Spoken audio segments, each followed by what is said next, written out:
For today's video ay itong simpleng papel ay gawin nating magandang activity for kids.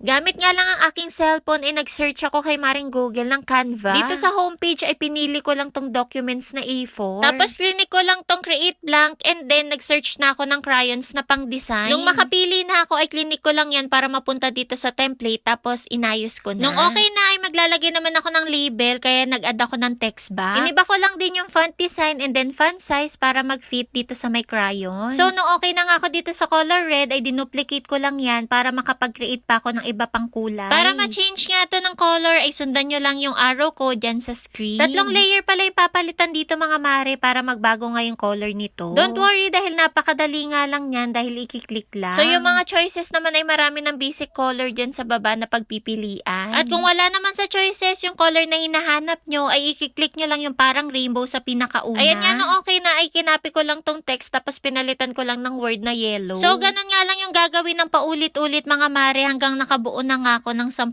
iba't ibang color. Tapos inayos at nilakihan ko na rin ng size na magandang tingnan dito sa may papel. So nung okay na nga ako sa pagkakaayos ay dinuplicate ko naman tong template. And then itong unang template ay i-edit ko ulit. Bali pinalitan ko lang ng color white itong 2 layer ng crayons. Ayan sundan nyo lang yung arrow ko dyan mga mare para hindi kayo malito. So paulit-ulit lang na ganun yung gagawin sa lahat ng crayons hanggang maging ganito na yung itsura. And then nag-add ulit ako ng text para maglagay ng label dito sa may taas. In-edit ko lang ulit to mga mare tapos pinalitan ko lang ng font design and then font size. Saka ko nga nilagyan ng word ng I know the colors. So no okay na ay nag-add naman ako ng design na magugustuhan ni Sia. I-type lang natin yan sa search button mga mare and then lalabas na yun. Napakadaming design na pwedeng pagpilian. And then nung nakapili na nga ako ay clinic ko lang para mag-appear dito sa may template. Yung last nga na ilalagay ko ay mag-add ng text box para mailagay ko dito yung name ni Baguette. Optional lang naman to mga mare pero mas maganda kapag meron para mas personalize. Maya nga lang ay natapos na ako sa pag-i-edit kaya ayan ida-download ko na. Napakadali nga lang mag-download dito sa Canva mga mare at syempre for free lang yan. So kung hilig nyo rin mag-edit at creative din kayo ay pwedeng-pwede nyo yan pagkakitaan. Anyway, nung ma-download ko na nga sa aking cellphone ay transfer ko na yan sa aming laptop. Prinin ko lang yan sa A4 size na papel mga mare. Ayan nga nung na-print ko na tong 2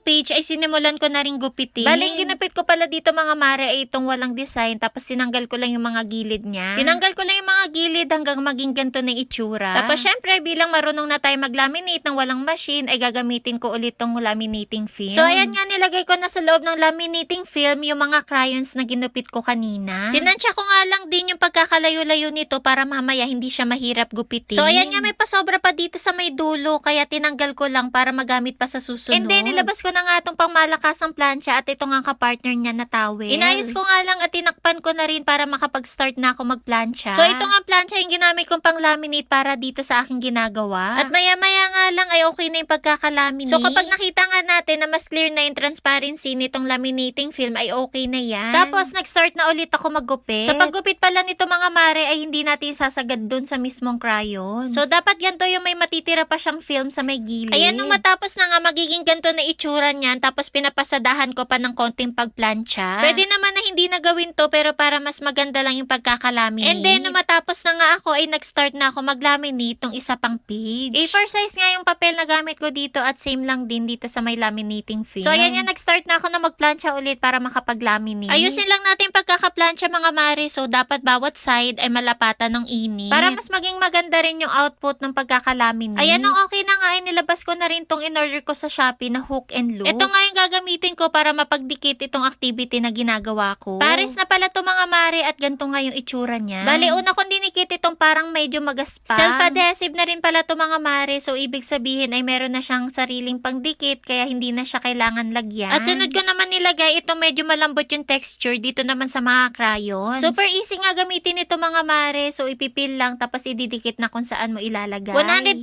pairs na nga to mga mare at napakamura lang. Anyway, sa gitna ko lang lahat tinikitan para magtugma doon sa paglalagyan. Maya-maya nga lang ay okay na kaya trinay ko na rin. Oh, diba? Napakadali at pwedeng gawin sa bahay. Sana makatulong tong video ko sa inyo. Yun lang. Ingat lagi.